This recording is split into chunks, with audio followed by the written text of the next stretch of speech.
Ukraine's defense minister says Russia could be planning to invade his country as soon as next month.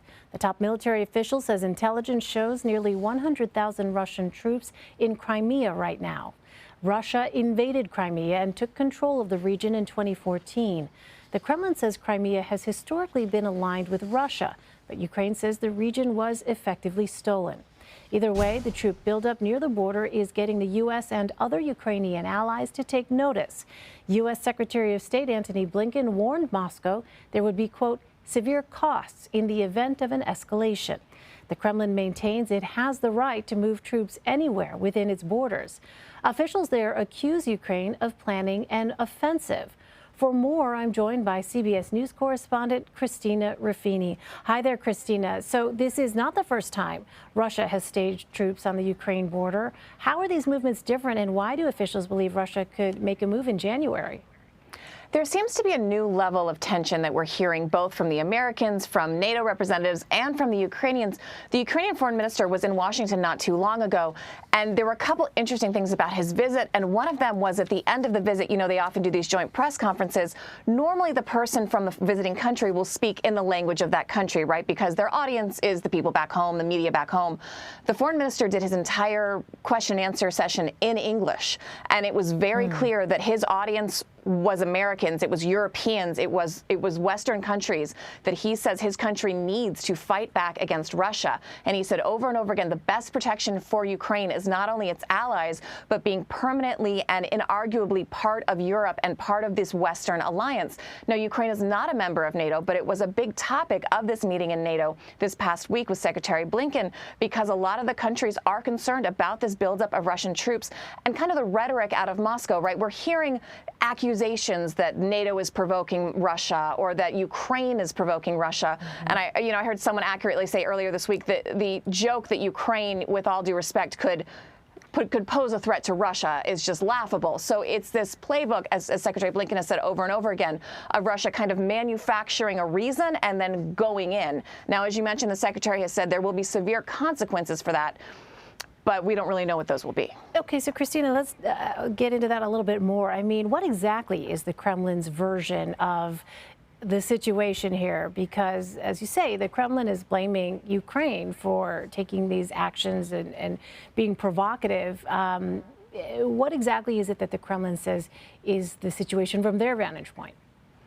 Well, look, the Kremlin says that this territory has historically been theirs. I mean, if that's what we're going to do, different parts of Europe have owned a lot of different parts of Europe historically. There's this Donbass region, which is in the east, which does have a lot of pro-Russian pockets, a lot of pro-Russian population. A lot of the population speaks Russian and not Ukrainian, but that's common throughout the entire country. Russia argues that, Ukraine is provoking them. There was this incident, I think this week, possibly the last week, where they said Ukraine flew a Turkish drone over the conflict region in the Donbass, and that was provocative. They've also said if NATO troops set foot anywhere in Ukraine, even not in the conflict zone, that will be a provocation and that will be an act of war. So it's just kind of looking for reasons, it seems, to build up. Russia has also said it plans to go ahead with winter military drills, which will be 10,000 additional forces on the border, as well as Russian ally Belarus is going to do their own military drills on its border with Ukraine. So they're really putting the pressure on. So if Russia doesn't pursue diplomacy, Christina, what is the U.S. prepared to actually do to prevent a conflict? And what would the U.S. do if Russia does invade? It's unclear, and it's a question that has been asked, and American officials just keep saying, we're going to keep trying diplomacy. They've put sanctions on Russia. There's another round of sanctions that are likely expected if this continues. But Russia historically hasn't really cared too much about U.S. sanctions. Some of them are effective, some of them are not effective. It's unlikely to stop this trajectory if this is something the president really wants to pursue. And as Secretary Blinken said, he doesn't know what's in Vladimir Putin's heart, but he knows the playbook, and everything seems to be looking like Russia is considering an invasion. Now, Russian lawmakers just today or yesterday said that this is nonsense, that there is no planned invasion and Russia's not doing anything of the sort. But people are certainly very tense.